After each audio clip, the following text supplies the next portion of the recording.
At 78 years of age, I am not quite in the oldest olds category, but certainly on the way. According to recent studies, even old age now is subcategorized. Young olds are 60 to 69, old olds are 70 to 79, and oldest olds are 80 plus.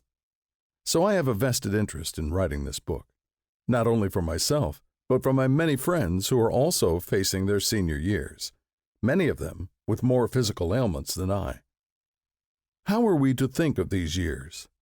More importantly, how are we to live? And how are we to live with faith, no matter your faith tradition? Does our calling, that delightful summons on our life that gives meaning and purpose, end with formal retirement? I retired 8 years ago. Should retirement be redefined, reframed, as they say today, which means looking at it from an entirely different perspective, through a different lens? Walter Wright, in The Third of Life, observes, retirement is being redefined. Here's another question. Does aging increase our spirituality, that heart for transcendence or soul search? Are there special vices and virtues in aging, and spiritual disciplines to enable us to grow spiritually in our most senior years? What is our legacy?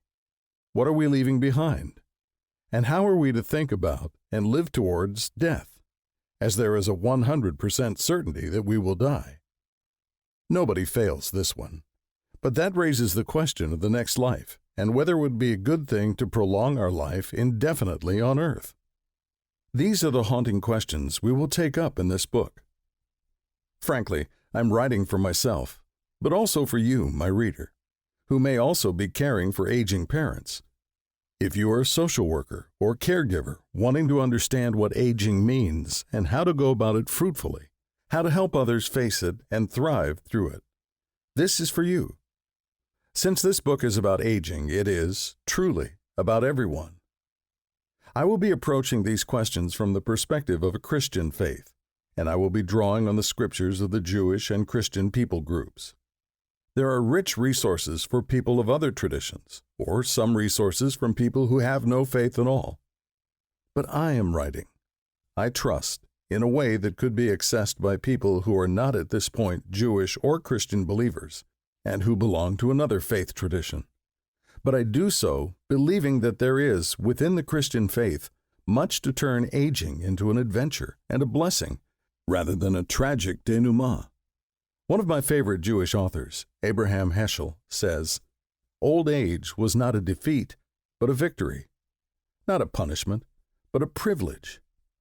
Heschel continues, "One ought to enter old age the way one enters the senior years at a university, in exciting anticipation of consummation.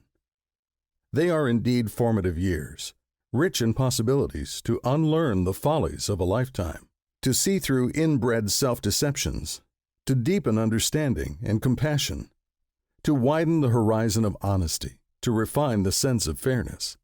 But there is a further reason for this book.